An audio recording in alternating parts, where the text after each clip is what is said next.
ಕರ್ತನಲ್ಲಿ ಪ್ರೀತಿಯುಳ್ಳ ದೇವರ ಮಕ್ಕಳೇ, ದೇವರ ಆರಿಸಿಕೊಂಡ ಪ್ರಜೆಗಳೇ, ಈ ಬೆಳಗಿನ ವೇಳೆಯಲ್ಲಿ ನಿಮಗೆ ನಮಸ್ಕಾರಗಳು. ಈ ದಿವಸದ ಧ್ಯಾನಕ್ಕಾಗಿ 46ನೆಯ ಯೆಶಾಯನ ಪುಸ್ತಕ, 46ನೆಯ ಸಂಧಿ. ಈ ಸಂಧಿಯಲ್ಲಿ ನಾವು ನೋಡುವಂಥದ್ದು ಬಾಬೇಲಿನ ನಾಶನ ಎಂಬುದಾಗಿ. ಬಾಬೇಲ್ ನ ನಾಶನ ಅಂತ.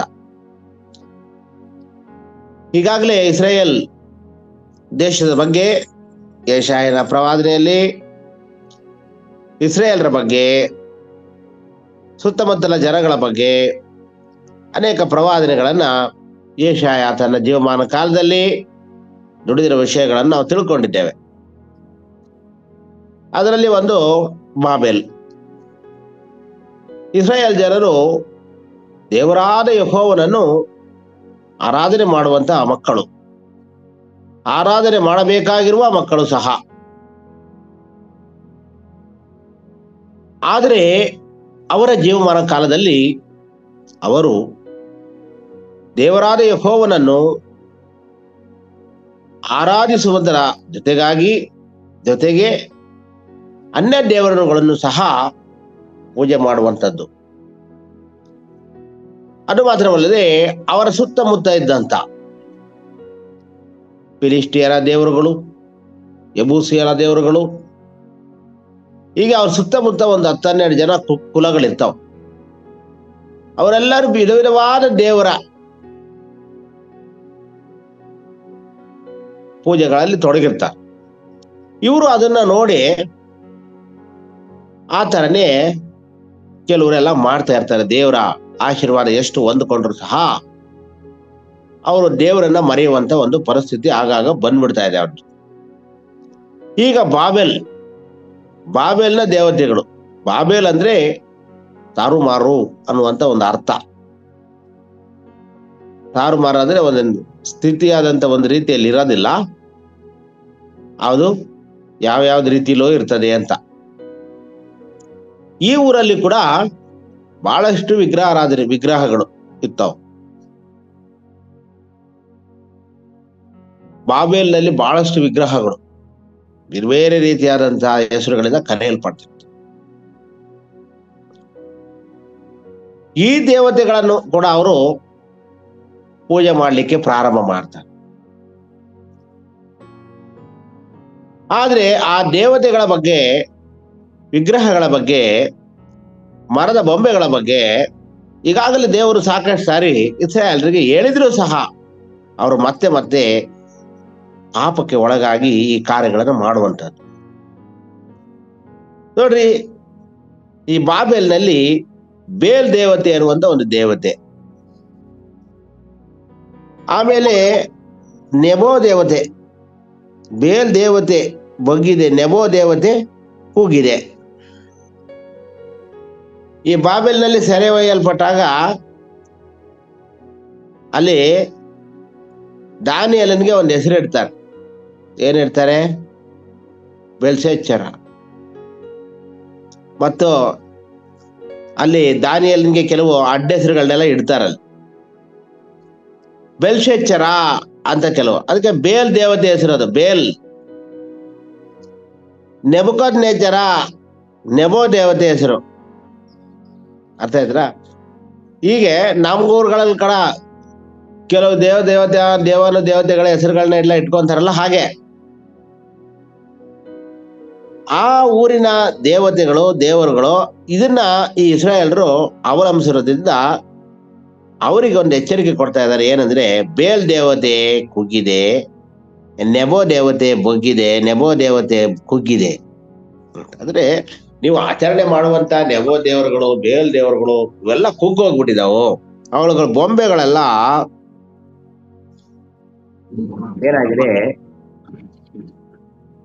ಬೊಂಬೆಗಳು ಮೊದಲಾದವುಗಳು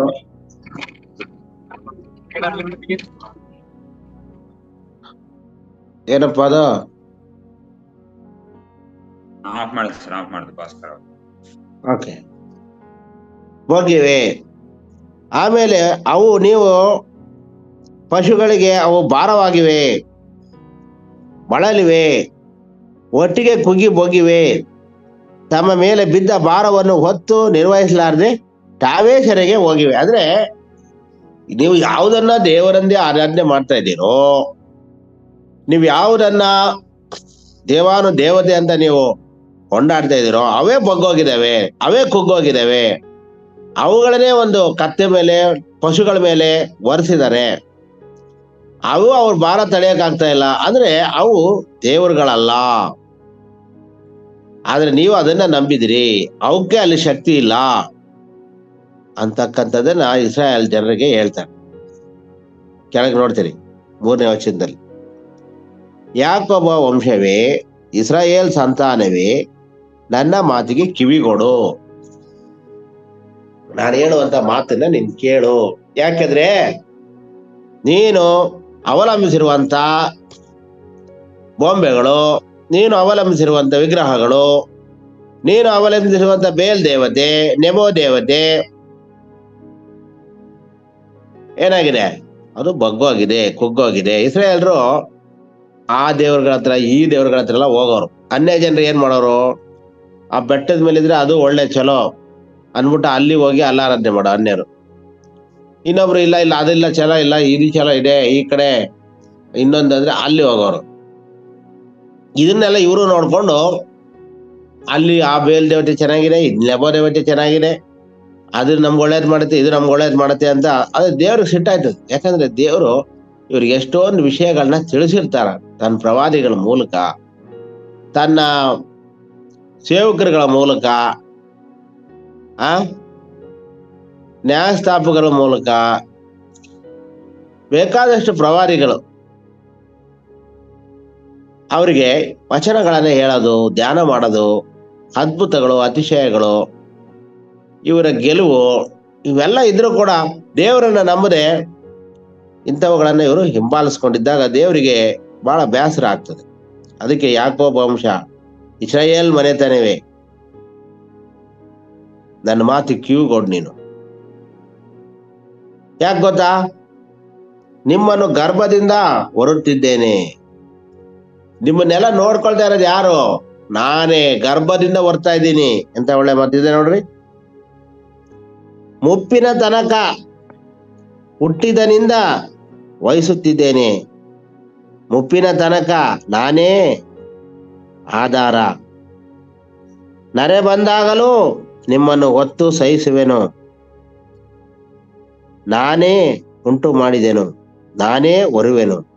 ಹೌದು, ನಿಮ್ಮನ್ನು ಒತ್ತು ಸಹಿಸಿ ನಿರ್ವಹಿಸುವೆನು. ಆಯ್ತಾ? ನಾನ್ ನೋಡ್ಕೊಳ್ತೀನಿ ನಿಮ್ಮನ್ನ, ನೀವ್ಯಾಕೆ ಅಲ್ಲೆಲ್ಲ ಓಡಾಡ್ತೀರಿ ಅಂತ ದೇವ್ರು ಹೇಳ್ತಾ ಇದ್ದಾರೆ. ಯಾಕಂದ್ರೆ ದೇವ್ರು ನಮ್ಮನ್ನು ಉಂಟು ಮಾಡಿದವನು.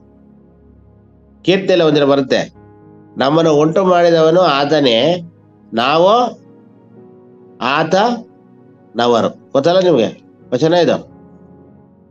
ನಮ್ಮನ್ನು ಉಂಟು ಮಾಡಿದವನು ಆತನೇ, ನಾವು ಯಾರವರಂತೆ? ಆತನವರು.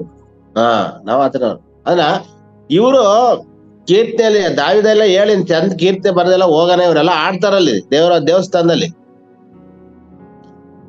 ಆದ್ರೆ ಇವರು ನಡವಳಿಕೆ ಏನೋ, ಇದು ಬಹಳ ಅಸಹ್ಯಕರವಾದಂತ ವಿಷಯ. ದೇವರ ಮಕ್ಕಳಾದಂತ ನಾವು ತಿಳ್ಕೊಳ್ಬೇಕಾದ ಸಂಗತಿ ಏನ್ ಗೊತ್ತಾ? ದೇವರ ವಾಕ್ಯ ಓದೋದು, ಆ ಕಡೆ ಇಡೋದು, ಬರ್ಕೊಳ್ಳೋದು, ಆ ಕಡೆ ಇಡೋದು, ದೇವ್ರ ಫೋಟೋ ಮನೇಲಿ ಹಾಕೊಳ್ಳೋದು, ವಚನ ಹಾಕೊಳ್ಳೋದು, ಬಟ್ಟೆ ಹಾಕೊಳ್ಳೋದು, ಶಿಲ್ಬೆ ಹಾಕೊಳ್ಳೋದು, ಕತ್ತೆಲ್ಲ ಶಿಲ್ಬೆ, ಕೈಗೆಲ್ಲ ಉಂಗುರ ಶಿಲ್ಬೆ,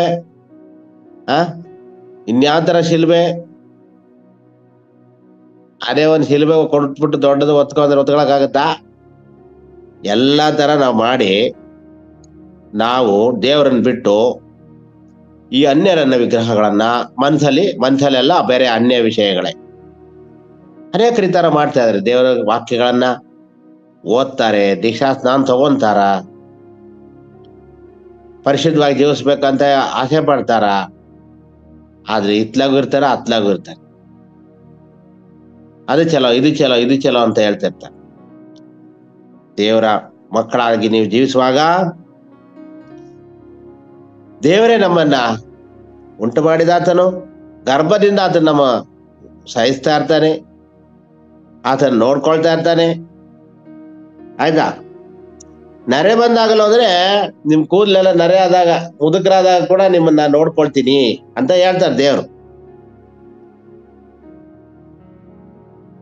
ಅದಕ್ಕೆ ಇನ್ನೊಂದು ಹೇಳ್ತಾರೆ, ನೀವು ನರೆ ಬಂದಾಗ ನಾನು ನೋಡ್ಕೊಳ್ತೀನಿ, ಹುಟ್ಟದಾಗಿಂದ ನಿನ್ನ ಸಹಿಸ್ಕೊಳ್ತಾ ಇದ್ದೀನಿ, ಇನ್ನೂ ನಿನ್ನ ನೋಡ್ಕೊಳ್ತೀನಿ.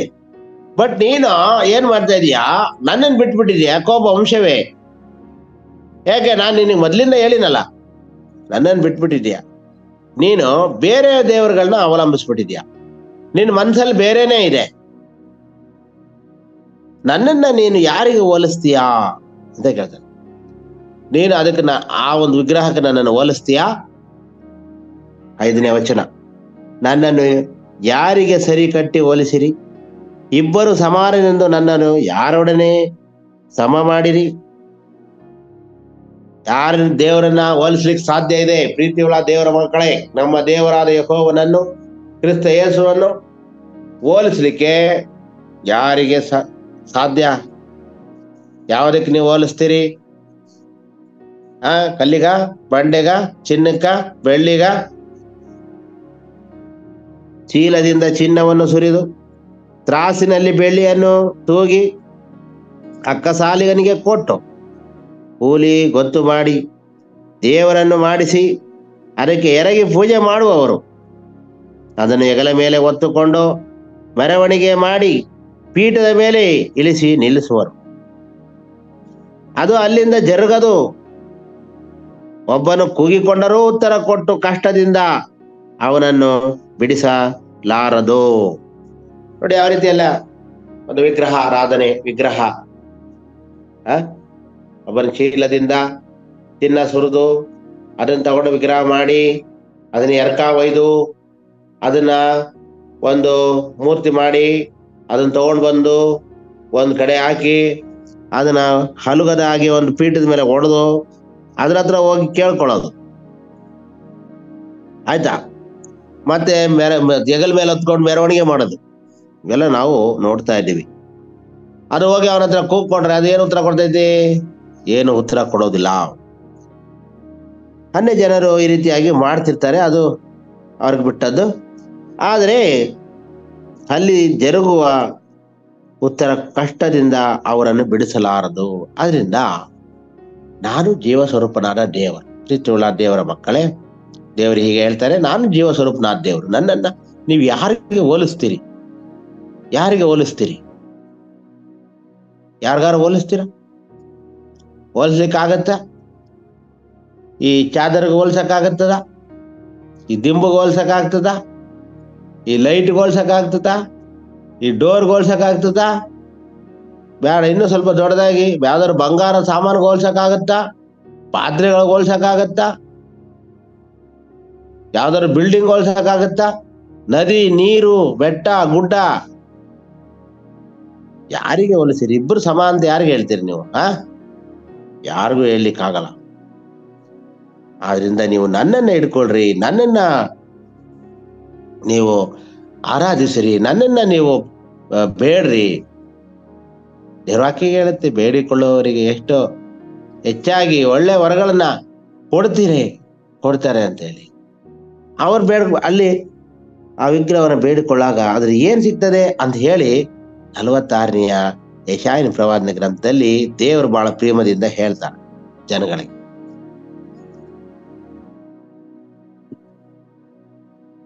ಎಂಟನೇ ವಚನ, ದ್ರೋಹಿಗಳೇ ಇದನ್ನು ಜ್ಞಾಪಕದಲ್ಲಿಟ್ಟುಕೊಳ್ಳಿರಿ. ಈ ರೀತಿ ಮಾಡುವಂತವ್ರು ವಿಶೇಷವಾಗಿ ದೇವರ ಮಕ್ಕಳಾಗಿ ಜೀವಿಸಿ ದೀಕ್ಷಾಸ್ನಾನ ಪಡ್ಕೊಂಡು ಪರಿಶುದ್ಧಾತ್ಮ ನಮಗ್ ಬೇಕು ಅಂತ ಹೇಳಿ, ಆಯ್ತಾ, ದೇವರಲ್ಲಿ ತವಕಪಟ್ಟು ದೇವರಿಂದ ಅನೇಕ ಒಳ್ಳೆ ಕಾರ್ಯಗಳನ್ನು ಹೊಂದಿ ಕೆಲವರು ಕೂಡ ಆಮೇಲೆ ಹಿಂದೆ ಸರಿಯುವಂಥದ್ದು. ಇಸ್ರಾಯೇಲರಾಗಿ ಅಲ್ಲ, ದೇವರಿಂದ ಎಲ್ಲ ಕಾರ್ಯಗಳು ಹೊಂದ್ಕೊಂಡ್ರು ಕೂಡ ಅವರು ಹಿಂದೆ ಸರಿದರು. ಅವರು ಅನ್ಯ ವಿಗ್ರಹಗಳನ್ನ ಪೂಜಿಸುವಾಗ ದೇವರಿಗೆ ಬಹಳ ಬೇಸರಾಗಿ ದೇವರು ಯೆಶಾಯ ಪ್ರವಾದಿ ಮೂಲಕವಾಗಿ ಈ ಸಂಗತಿಯನ್ನ ತಿಳಿಸ್ತಾ ಇದ್ದಾರೆ.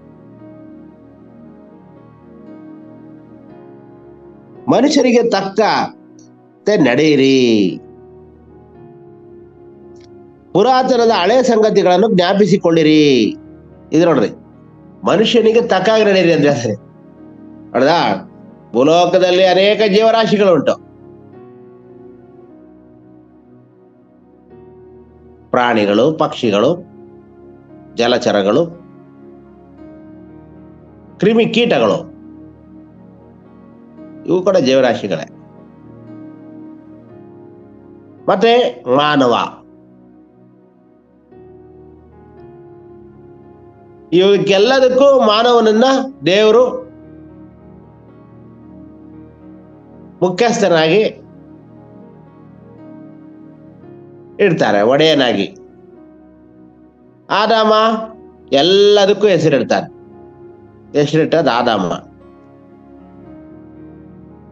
ಅವನಿಗೆ ಒಂದು ಸರಿ ಬೀಳೋ ಸಹಕಾರ ಇರಲ್ಲ. ಆಗ ದೇವರು ಅವನ್ನುಂಟು ಮಾಡಿದಾಗ ಈಗ ಸರಿ ಅಂತಾನ. ಮತ್ತೆ ಎಲ್ಲ ನಡ್ಸ್ಕೊಂಡು ಹೋಗ್ಬೇಕು. ಅದ್ರ ಜ್ಞಾನ, ವಿವೇಕ, ಬುದ್ಧಿ, ಶಕ್ತಿ ಎಲ್ಲ ಕೊಡ್ತಾರೆ ದೇವರು. ಮಾತಾಡ್ತಾರ ಅವನ ಜೋಡಿ. ಪ್ರಾಣಿಗಳ ಜೊತೆಗೆ ಮಾತಾಡಿದ್ರೆ ಏನೋ, ಆದ್ರೆ ಇವನ್ ಜೊತೆಗೆ ಮಾತಾಡ್ತಾರ. ಮಾನವನಿಗೆ ಜ್ಞಾನ ಕೊಟ್ಟಿದ್ದಾರೆ ದೇವರು, ಪ್ರೀತಿ ಕೊಟ್ಟಿದ್ದಾರೆ, ಅವನಿಗೆ ವಿಶೇಷವಾದ ಒಂದು ಮಾರ್ಗವನ್ನು ತೋರಿಸಿದ್ದಾರೆ. ಹಾಗಾಗಿ ನೀನು ಏನ್ ಹೇಳ್ತಾ ಇದ್ದಾರೆ, ನೀನು ಮನುಷ್ಯರಿಗೆ ತಕ್ಕಂತೆ ನಡೆಯಿರಿ ಅಂತ ಹೇಳ್ತೇನೆ. ಮಾನವೀಯತೆ ಇದೆಯಾ ನಿನಗ ಅಂತಾರಲ್ಲ, ಹಾಗೆ ಮನುಷ್ಯರಿಗೆ ತಕ್ಕಂಗೆ ನಡೆಯಿರಿ. ಪ್ರಾಣಿಗಳಿಗಲ್ಲ, ಪ್ರಾಣಿಗಳಿಗೆ ಗೊತ್ತಾಗಲ್ಲ. ಅವು ಕೂಡ ದೇವರನ್ನ ಆರಾಧಿಸ್ತಿರ್ತಾವ, ದೇವರನ್ನ ತಿಳ್ಕೊಂತಿರ್ತಾವ ಅಂತ 104ನೇ ಕೀರ್ತನೆಯಲ್ಲಿ ನಾವು ನೋಡ್ತೀವಿ. 104ನೇ ಕೀರ್ತನೆಯಲ್ಲಿ 25, 26, 27ನೇ ವಚನಗಳನ್ನ ಓದುವಾಗ, ಅವೆಲ್ಲವೂ ಹೊತ್ತಿಗೆ ಆಹಾರವನ್ನು ನಿನ್ನಲ್ಲಿ ಕೇಳಿಕೊಳ್ಳುತ್ತವೆ ಅಂತ ಹೇಳ್ತಾರೆ ಕೀರ್ತನೆಗಾರ. ಅವೆಲ್ಲವೂ ಹೊತ್ತಿಗೆ ಆಹಾರವನ್ನು ನಿನ್ನಲ್ಲಿ ಕೇಳಿಕೊಳ್ಳುತ್ತವೆ. ಆದ್ರೆ ಪ್ರಾಣಿಗಳು ಕೇಳ್ಕೊಳ್ತಾವಲ್ಲ, ದೇವರನ್ನ ನಾವು ಸ್ತುತಿಸ್ತೇವಲ್ಲ, ಆರಾಧಿಸ್ತೇವಲ್ಲ. ಮುಂಜಾನೆ 5 ಗಂಟೆಗೆ ಎದ್ದು ಪ್ರಾರ್ಥನೆ ಹೋಗ್ತಾ ಇರ್ತದಲ್ಲ, ನೋಡ್ತಾ ಇದ್ದೀರಿ ನೀವು ಪ್ರಾಣಿ. ಅಲ್ಲ ಮಾನವನಿಗೆ ಏನ್ ಹೇಳ್ತದೆ ದೇವರು, ನೀವು ಮನುಷ್ಯತ್ವ ನಿಮ್ಮಲ್ಲಿ ಉಳ್ಳಬೇಕು, ಮಾನವನಿಗೆ ತಕ್ಕ ಹಾಗೆ ನೀವು ನಡೆದುಕೊಳ್ಳಿರಿ. ಮಾನವ ಏನ್ ಮಾಡ್ಬೇಕು, ಆತನ ಜ್ಞಾನವನ್ನು ಉಪಯೋಗಿಸಿ ಪರಿಶುದ್ಧನಾದ ದೇವರನ್ನ ಅವನು ಕಂಡುಹಿಡಿಬೇಕು. ಪರಿಶುದ್ಧನಾದ ದೇವರನ್ನ ಇರುವಿಕೆ, ಜೀವ ಸ್ವರೂಪನಾದ ದೇವರು ಯಾರು ಅನ್ನೋದನ್ನ ಅವನು ಕಂಡುಹಿಡಿಬೇಕು. ಆದ ಬಿಟ್ಟು ಅವನು ಬೇರೆ ಮಾಡ್ತಾ ಇದ್ದಾನೆ. ಪುರಾತನವಾದ ಹಳೆ ಸಂಗತಿಗಳ ಜ್ಞಾಪಕ ಮಾಡ್ಕೊಳ್ಬೇಕು. ಅನೇಕರು ಹಳೆ ಸಂಗತಿಗಳು ಮರ್ತೋಗ್ತಾರೆ. ನಮ್ಮಲ್ಲಿರುವಂತ ಪ್ರತಿಯೊಬ್ಬರಿಗೂ ನಾನು ಹೇಳುವುದು ಏನಂದ್ರೆ, ನಮ್ಮ ಹಳೆ ಸಂಗತಿಗಳನ್ನ ನಾವು ಸ್ವಲ್ಪ ತಿಳ್ಕೊಳ್ಬೇಕು. ನಾವು ಹುಟ್ಟಿದಾಗ ಹೇಗಿದ್ವಿ, ನಮ್ಮ ಮನೆ ಹೇಗಿದೆ, ನಮ್ಮ ಕುಟುಂಬ ಹೇಗಿದೆ, ನಮ್ಮ ಹಳ್ಳಿ ಹೆಂಗಿದೆ, ನಮ್ಮ ಹಳ್ಳಿಯಲ್ಲಿರುವ ಮನೆ, ನಮ್ಮ ಪರಿಸ್ಥಿತಿಗಳು ಹೇಗಿದ್ದಾವೆ, ನಾವು ಊಟ ಇಲ್ಲದೆ ಇರುವಾಗ ಯಾವ ರೀತಿ ಇದ್ವಿ, ಬಟ್ಟೆಗಳಿಗೆ ಯಾವ ರೀತಿ ಇದ್ವಿ, ಯಾರನ್ನೆಲ್ಲ ನಾವು ಕೇಳ್ಕೊಂಡ್ವಿ, ಯಾರೆಲ್ಲ ನಮ್ಮನ್ನು ಕೊಟ್ರು, ಯಾರೆಲ್ಲ ನಮ್ಗೆ ಸಹಾಯ ಮಾಡಿದ್ರು, ಯಾರೆಲ್ಲ 100 ರೂಪಾಯಿ, ಈಗ ನಮ್ಮ ಹತ್ರ ಸಾವಿರಾರು ರೂಪಾಯಿ, ಲಕ್ಷಾಂತರ ರೂಪಾಯಿ ಇರ್ಬೋದು, 100 ರೂಪಾಯಿ ಇಲ್ದೇ ಇರುವಾಗ ಅವರು ನಮ್ಗೆ ಕೊಟ್ಟಿರ್ತಾರಲ್ಲ, ಅದರಿಂದ ತಾನೇ ನಾವು, ಆವಾಗ ಅವ್ರು 100 ರೂಪಾಯಿ ಕೊಟ್ಟಿಲ್ಲ ಅಂದ್ರೆ ನಾವು ಇಷ್ಟು ದಿವಸ ಮೂಲ್ಯ ಬರ್ತಿದ್ವಾ? ಇದನ್ನ ದೇವ್ರ ಹೇಳ್ತಾ ಇದಾರೆ ನೋಡಿ, ಹಳೇದ್ ನೆನ್ಸ್ಕೊಳ್ಳಿ. ಹಳೇದೆಲ್ಲ ನೆನ್ಸ್ಕೊಳ್ಬೇಕಂತೆ, ಆವಾಗನೇ ಮನುಷ್ಯ ಸರಿ ಆಗೋದು.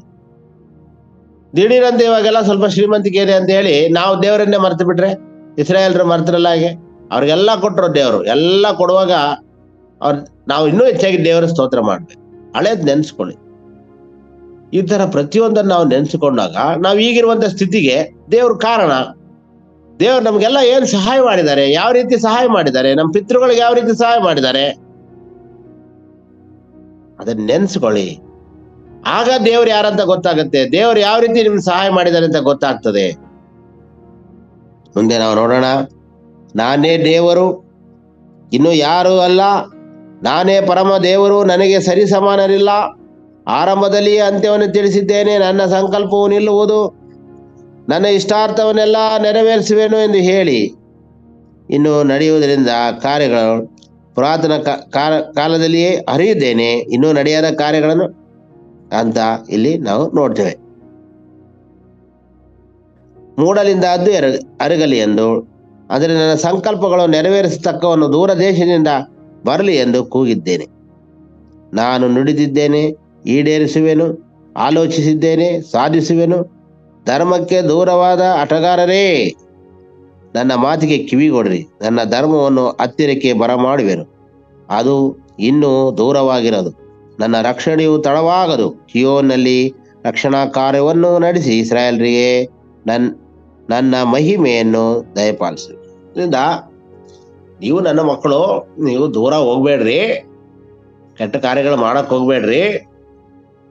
ನಾನೇ ದೇವರು, ನಾನಲ್ಲದೆ ಬೇರೆ ಯಾವ ಶರಣನೂ ಇಲ್ಲ, ಯಾರೂ ಇಲ್ಲ. ನಾನೇ ಕೂಡ ನಿಮ್ಗೆ ಆದಿ ಅಂತ್ಯ ಎಲ್ಲ ನಾನು ತಿಳಿಸಿದ್ದೀನಿ. ನನ್ನನ್ನು ಬಿಟ್ಟು ನೀವು ಎಲ್ಲರೂ ಹೋಗಿ ಮೋಸ ಗೀಸ ಓದಿರಿ, ಆಯ್ತಾ? ನನ್ನ ಸಂಕಲ್ಪವನ್ನು ನೆರವೇರಿಸ್ತಕ್ಕಂಥವ್ನು ಬರ್ತಾನೆ, ಅದು ಎರಗಲಿ ಅಂತ ಹೇಳ್ದಂಗೆ. ಅದೇ ನೀವು ಕೂಡ ನನ್ನ ಸಂಕಲ್ಪವನ್ನು ನೆರವೇರಿಸ್ರಿ, ನಾನು ಹೇಳ್ದಂಗೆ ನೀವು ಕೇಳ್ರಿ. ನಾನು ಪರಿಶುದ್ಧನಾದ ದೇವರು. ನೀವು ಅನ್ಯ ಜನರನ್ನ, ಅನ್ಯ ಕಾರ್ಯಗಳನ್ನ ನೀವು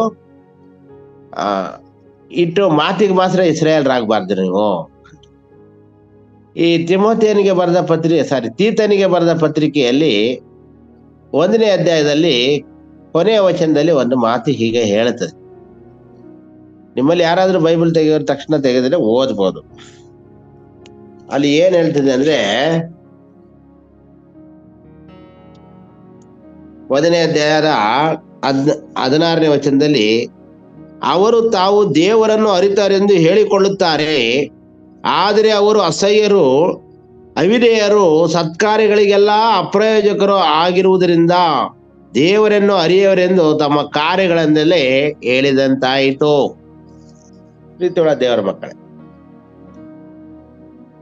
ದೇವರ ವಾಕ್ಯದಲ್ಲಿ ಸ್ಪಷ್ಟವಾಗಿ ನಾವು ದೇವರ ಮಕ್ಕಳು, ನಾವು ಯೇಸುವಿನ ಮಕ್ಕಳು, ನಾವು ಕ್ರಿಶ್ಚಿಯನ್ಸು, ನಾವು ಹಾಗೆ ನಾವು ಹೀಗೆ ಅಂತ ಹೇಳಿಕೊಳ್ಳೋದು ಒಳ್ಳೇದಿದೆ. ಆದ್ರೆ ಆತರ ಹೇಳಿಕೊಂಡು ನಮ್ಮ ಕಾರ್ಯಗಳಲ್ಲಿ ನಾವು ದೇವರನ್ನ ನಾವು ಅರಿಯದಿದ್ದರೆ, ಮೆಚ್ಚಿಸದಿದ್ದರೆ, ಮಾಡದಿದ್ದರೆ ನಾವು ದೇವರ ಮಕ್ಕಳಾಗ ಆಗೋದಿಲ್ಲ. ಆ ಥರನೇ ಯೆಶಾಯನ ಈ ಪ್ರವಾದನೆ ಗ್ರಂಥದಲ್ಲಿ ದೇವರು ಅದೇ ಹೇಳ್ತಾ ಇದ್ದಾರೆ. ನೀವು ಯಾಕೋಬ ವಂಶವೇ, ನೀವು ಹೇಳ್ತಾ ಇದ್ದಾರೆ ಯಾಕೋಬ ವಂಶವೇ. ಎಷ್ಟನೇ ವಚನ? 3ನೇ ವಚನ. ಇಸ್ರಾಯೇಲ್ ಸಂತಾನವೇ. ಬಟ್ ನೀವು ಇಸ್ರಾಯೇಲ್ ಸಂತಾನ ಹೇಗಿರ್ಬೇಕು, ಯಾಕೋಬ್ ಸಂತಾನ ಹೇಗಿರ್ಬೇಕು ಹಾಗೆ ನೀವು ನಡೀತಾ ಇಲ್ಲ. ನೀವು ನಡೀರಿ. ಅದನ್ನ ಬಿಟ್ಟು ಇಸ್ರಾಯೇಲ್ರು ಯಾರನ್ನ ಆರಾಧಿಸ್ಬೇಕು? ದೇವರಾದ ಯೆಹೋವನನ್ನ, ಯೇಸು ಕ್ರಿಸ್ತನನ್ನ ಅವ್ರು ಆರಾಧಿಸ್ಬೇಕು. ಅವ್ರನ್ನ ಬಿಟ್ಬಿಟ್ಟು ಅದೇ ತರ ಕ್ರೈಸ್ತರಾದ ನಾವು, ದೀಕ್ಷಾಸ್ನಾನ ಹೊಂದಿದ ನಾವು, ಸುನ್ನತಿಯನ್ನು ಕರೆಸಿಕೊಳ್ಳುವಂತ ಇಸ್ರಾಯೇಲ್ರು, ಆಗ ದೀಕ್ಷಾಸ್ನಾನ ಹೊಂದಿದಾಗ ನಾವು ಪರಿಶುದ್ಧ ದೇವರ ಹತ್ರ ನಾವು ಬಂದು, ನಾವು ದೇವರೇ ನಿನ್ನನ್ನು ಆರಾಧಿಸ್ತೀವಿ, ನಿನ್ನ ಮೆಚ್ತೀವಿ ಅಂತೇಳಿ ಎಲ್ಲಾ ರೀತಿ ಆಶೀರ್ವಾದ ಹೊಂದಿಕೊಂಡು, ಮುಖ್ಯವಾಗಿ ಎಲ್ಲದಕ್ಕಿಂತ ಹೆಚ್ಚಾಗಿ ಪಾಪದ ಕ್ಷಮಾಪಣೆ ನಿಶ್ಚಯ, ರಕ್ಷಣೆಯ ಆಶೀರ್ವಾದ, ಪರಲೋಕದ ಒಂದು ಭರವಸೆ, ಇದೆಲ್ಲ ನಾವು ಪಡ್ಕೊಂಡವರಾಗಿ ಯಾರೋ ಒಂದು ಕಾರ್ಯಕ್ಕಾಗಿ ಯಾರೋ ಒಂದು ಹೇಳ್ತಾರೆ ನಮ್ಮ ಸ್ವಪ್ರಯೋಜನಗಳಿಗಾಗಿ ಬೇಲ್ ದೇವತೆ, ನೆಬೋ ದೇವತೆಗಳನ್ನ, ಅಂದ್ರೆ ಅನ್ಯ ವಿಷಯಗಳನ್ನ, ಅನ್ಯ ಕಾರ್ಯಗಳನ್ನ ಮನಸ್ಸಲ್ಲಿ ಇಟ್ಕೊಂಡು ಅದು ಮಾಡೋದು, ಇದು ಮಾಡೋದು, ಬ್ಯಾಟಿ ಮಾಡೋದು, ಹಿಂಗೆಲ್ಲ ಮಾಡ್ಕೊಂಡು ನಾವು ಜೀವಿಸ್ತಾ ಇರುವಂತ ಸಂದರ್ಭದಲ್ಲಿ ದೇವ್ರು ನಮ್ಮನ್ನು ನೋಡ್ತಾರೆ, ನಮಗೆ ಹೇಳ್ತಾರೆ ನಾನೇ ದೇವರು. ಆದ್ರಿಂದ ಈ ಸಂದರ್ಭದಲ್ಲಿ ದೇವರ ಮಕ್ಕಳೇ, ಕ್ರಿಸ್ತನಾದಂತ ಯೇಸು ಸ್ವಾಮಿ ನಮಗಿದ್ದಾರೆ, ದೇವರಿದ್ದಾರೆ. ಪರಿಶುದ್ಧವಾದಂತ ಕಾರ್ಯಗಳು, ಬೈಬಲು ಎಲ್ಲ ನಮಗಿದೆ. ಕಷ್ಟ ಬರ್ತದೆ, ನಷ್ಟ ಬರ್ತದೆ. ಬೈಬಲ್ ಓದೋರಿಗೆ ಅನೇಕರಿಗೆ ಕಷ್ಟನೇ, ನಷ್ಟನೇ, ಆದ್ರೂ ಅದ್ರಲ್ಲಿ ಆಶೀರ್ವಾದ ಇದ್ದೇ ಇರ್ತದೆ. ಆದ್ರಿಂದ ನಾವು ಯಾವಾಗಲೂ ದೇವರನ್ನು ಕೊಂಡಾಡುತ್ತಾ, ಸ್ತುತಿಸುತ್ತಾ, ಯೇಸು ಸ್ವಾಮಿಯ ಪಾದಕ್ಕೆ ಅಡ್ಡ ಬಿದ್ದು ಆತನನ್ನೇ ಆರಾಧಿಸಿ, ನೀನೊಬ್ಬನೇ ದೇವರೆಂಬುದಾಗಿ ಹೇಳಿ, ಆತನಿಂದ ಆಶೀರ್ವಾದ ಹೊಂದಿ ಅಂತ್ಯದಲ್ಲಿ ಆತನ ಬಳಿಗೆ ಸೇರುವ ಹಾಗೆ ದೇವರ ಈ ವಾಕ್ಯಗಳ ಮೂಲಕ ನಿಮ್ಮನ್ನು ಆಶೀರ್ವದಿಸಲಿ. ಆಮೇನ್. ಪ್ರಾರ್ಥಿಸಿಕೊಳ್ಳೋಣ. ಸರ್ವಶಕ್ತರಾದ ದೇವರೇ, ನೀನು ಎಷ್ಟೋ ಒಳ್ಳೆಯವನು. ನೀನು ನಮಗೆ ಸಿಕ್ಕಿರುವುದು ದೊಡ್ಡದು, ಸಾವಿರಾರು ಚಿನ್ನ ಬೆಳ್ಳಿ ನಾಣ್ಯಗಳಿಗಿಂತಲೂ ಅದು ಅಮೂಲ್ಯವಾದದ್ದು. ನಮಗೆ ನೀನು ಪ್ರಕಟ ಮಾಡಿಕೊಂಡಿದೆಯಲ್ಲ, ನಿನಗೆ ಸ್ತೋತ್ರ. ಪಾಪಿಗಳು, ಅಲ್ಪರು, ಅಯೋಗ್ಯರು, ಸ್ವಾಮಿ, ಅವಿದ್ಯಾವಂತರು, ಸರಿಯಾಗಿ ಮಾತಾಡಕ್ಕೆ ಬರದೇ ಇರೋರು, ಲೋಕ ವ್ಯವಹಾರದಲ್ಲಿ ಕೂಡ ನಾವು ಸರಿಯಾಗಿಲ್ಲ, ಇಂಥವ್ರು ನಾವು. ಆದ್ರೆ ನೀವು ನಮ್ಮನ್ನು ಆರಿಸ್ಕೊಂಡಿದ್ದೀರಿ, ನಿನ್ನ ಸೇವೆ ಮಾಡ್ಲಿಕ್ಕೆ ನಮ್ಮನ್ನು ಉಪಯೋಗಿಸ್ತಾ ಇದ್ದೀರಿ, ನಿನ್ನ ವಾಕ್ಯ ಓದ್ಲಿಕ್ಕೆ ನಮ್ಮನ್ನು ಉಪಯೋಗಿಸ್ತಾ ಇದ್ದೀರಿ, ಹಾಡಾಡ್ಲಿಕ್ಕೆ ನಮ್ಮನ್ನು ಉಪಯೋಗಿಸ್ತಾ ಇದ್ದೀರಿ, ಇನ್ನು ಅನೇಕ ಒಳ್ಳೆಯ ಕಾರ್ಯಗಳನ್ನು ಜನರಿಗೆ ಮಾಡುವಂತ ಒಳ್ಳೆ ಹೃದಯಗಳನ್ನ ನಮಗೆ ಕೊಟ್ಟಿದ್ದೀರಿ. ಅನೇಕರು ಚೀರಾಡೋದು, ಅಸಹ್ಯ ಮಾತಾಡೋದು, ಬೇರೆ ಬೇರೆ ರೀತಿಯಾಗಿ ಲೋಕದಲ್ಲಿ ನಾವು ಕಾಣ್ತಾ ಇದ್ದೀವಿ. ಮರ್ಡರ್ ಮಾಡೋದು, ಕೊಲೆ ಮಾಡೋದು. ಆದ್ರೆ ನಮಗಾದ್ರೂ ಒಳ್ಳೆ ಹೃದಯ ಕೊಟ್ಟು, ದೇವರೇ ನೀನು ಈ ಮುಂಜಾನೆ ವೇಳೆಯಲ್ಲಿ ದಿನ ದಿನ ದೇವರ ವಾಕ್ಯ ಧ್ಯಾನ ಮಾಡ್ತಾ, ಅನೇಕರಿಗೆ ವಾಕ್ಯಗಳು ತಿಳಿಸ್ತಾ, ಅದ್ರಲ್ಲಿ ಆನಂದ ಪಟ್ಟು ನಿನ್ನನ್ನೇ ನಾವು ನೋಡುವಾಗ ಮಾಡಿಯಲ್ಲ, ಸ್ತೋತ್ರ. ನಾವೆಂದೂ ಕೂಡ ನಿನ್ನನ್ನು ಬಿಟ್ಟು ಕದಲಬಾರದು, ನಾವೆಂದೂ ಕೂಡ ನಿನ್ನನ್ನು ಬಿಟ್ಟು ದೂರ ಹೋಗ್ಬಾರ್ದು. ಸೈತಾನ ಆ ರೀತಿ ನಮಗ್ ಮಾಡಬಾರ್ದು, ಆ ಆಲೋಚನೆ ನಮಗ್ ಕೊಡಬಾರ್ದು. ಈ ಕಾಲದಲ್ಲಿ, ಕಡೆ ಕಾಲದಲ್ಲಿ ಬಹಳಷ್ಟು ಶೋಧನೆಗಳಿದೆ ನಮಗೆ. ನಮ್ಮ ಕುಟುಂಬಗಳಿಂದ ಶೋಧನೆ, ಜನಗಳಿಂದ ಶೋಧನೆ, ಸಭೆಗಳಿಂದ ಶೋಧನೆ, ನಮ್ಮ ಸುತ್ತಮುತ್ತಲ ಅನೇಕ ಕಾರ್ಯಗಳಿಂದ ಶೋಧನೆ, ಮೀಡಿಯಾಗಳಿಂದ ಶೋಧನೆ, ಊಟಗಳಿಂದ ಶೋಧನೆ, ಹಣದಿಂದ ಶೋಧನೆ, ಜನರಿಂದ ಶೋಧನೆ, ವಿವಿಧ ರೀತಿಯ ಶೋಧನೆಗಳು ದೇವರೇ. ಅದನ್ನೆಲ್ಲ ಜಯಿಸಿ ಅಂತ್ಯದವರೆಗೂ ನಿನ್ನಲ್ಲಿ ನಾವು ಭರವಸವಿಟ್ಟು ನಿಂತು ಪರಲೋಕ ರಾಜ್ಯವನ್ನು ಕಾಣುವ ಹಾಗೆ ನಮ್ಮೆಲ್ಲರನ್ನು ಆಶೀರ್ವದಿಸಬೇಕೆಂಬುದಾಗಿ ಯೇಸು ಕ್ರಿಸ್ತನ ಹೆಸರಿನಲ್ಲಿ ಬೇಡಿಕೊಳ್ಳುತ್ತೇವೆ ನಮ್ಮ ತಂದೆ.